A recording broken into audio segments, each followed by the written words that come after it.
Have you ever been in the presence of someone whose energy was so profound, so spiritually charged, that it seemed to cut through the noise of everyday life? There's something about them, an invisible force, a sacred intensity that draws you in, yet keeps you at a mysterious distance. They don't just walk into a room, they shift the atmosphere. These are the chosen ones, God's hidden vessels, set apart not by title or fame, but by divine assignment. Throughout history, we've heard whispers of such individuals, those marked by heaven for extraordinary purposes. But contrary to popular belief, the life of a chosen one is rarely easy. It's a road paved with solitude, misunderstood by many. Their energy is magnetic, yet unsettling, like being in the presence of something ancient and holy. You may feel inspired and unsettled all at once, wanting to draw close, yet instinctively keeping a step back. This paradox is part of their calling. As Scripture says, "The light shines in the darkness, and the darkness has not overcome it." John 1:5. That light often makes them walk alone, not by choice, but by spiritual necessity. They carry a presence too heavy for shallow spaces, too deep for surface connections. Many of them long to be seen, to be understood, to find another soul who knows what it's like to carry a destiny. But being chosen means standing apart. It means carrying a burden others can't see and enduring trials others can't imagine. Still, something inside keeps urging them forward, a voice that whispers, "You were born for more." If you've ever felt that stirring in your spirit, a holy discontentment with the ordinary, you might be one of them. You might be called to walk a path where few go.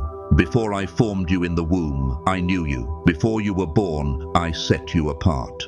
Jeremiah 1:5.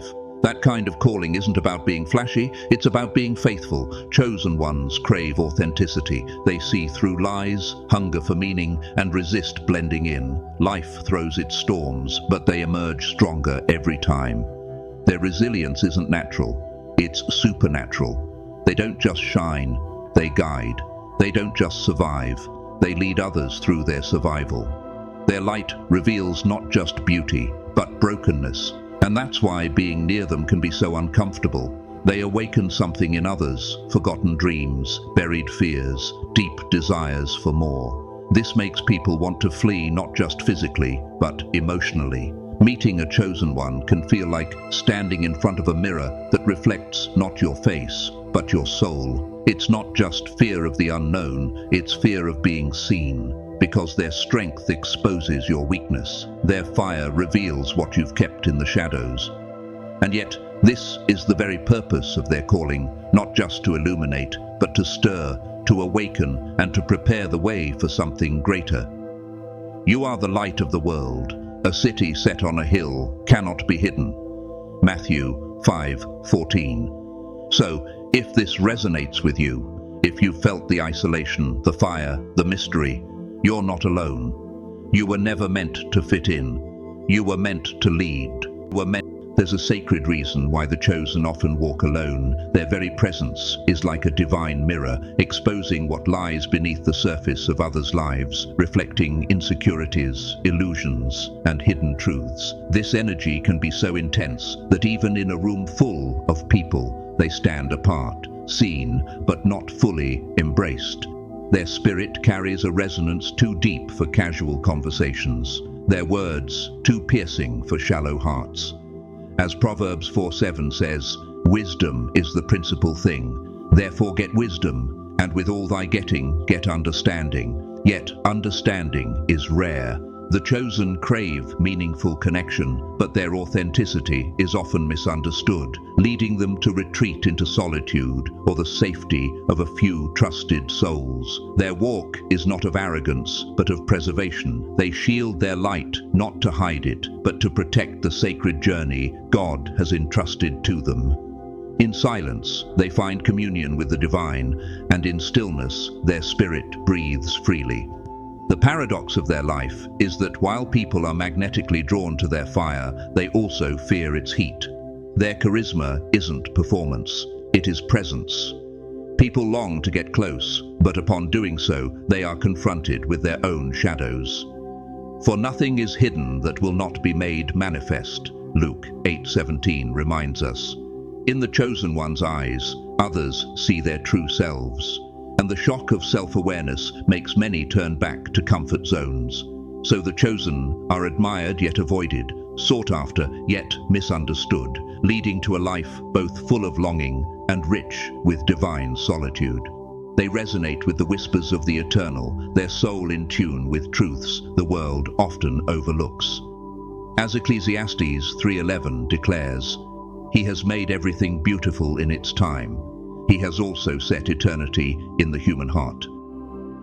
This eternal knowing sets them apart, not in pride, but in purpose.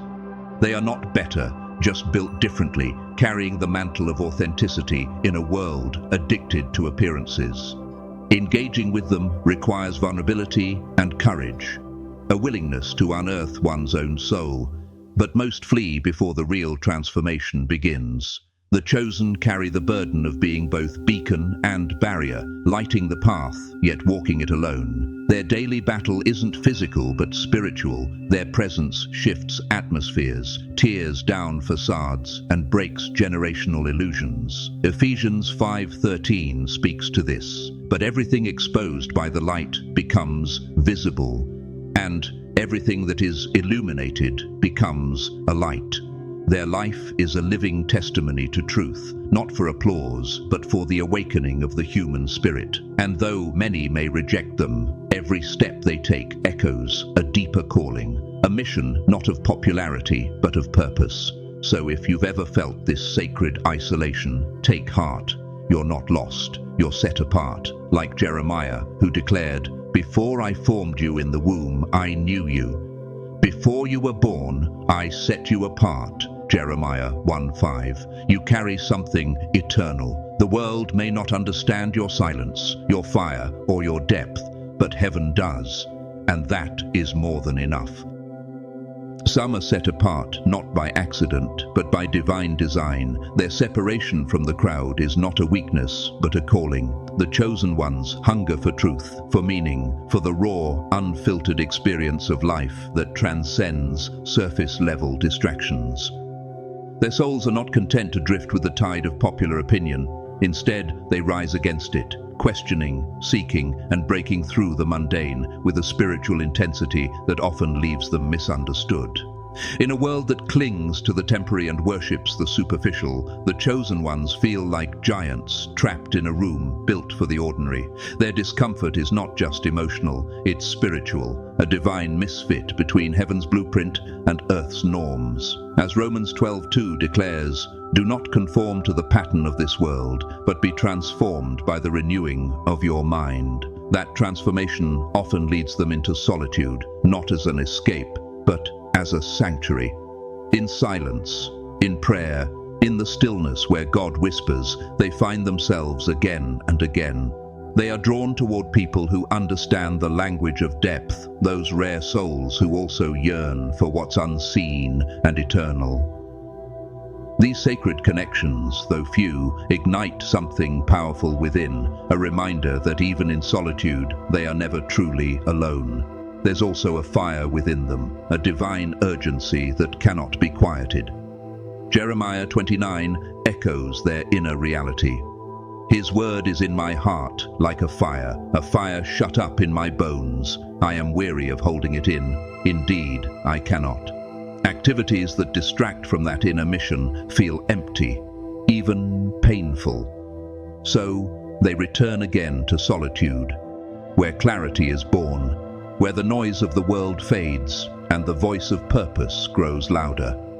Through this sacred retreat, they discover creative gifts, writing words that heal, painting visions that stir the soul, composing music that speaks to the spirit. They meditate, they journal, they pray, and in doing so, they come home to themselves. In this season, the chosen ones find both power and peace in self-acceptance, learning that their intensity is not a curse, but a divine tool. Psalm 139 verse 14 reminds them, "I praise you because I am fearfully and wonderfully made." They begin to understand that their uniqueness is not meant to be hidden, but to be held up like a torch for others walking in the dark.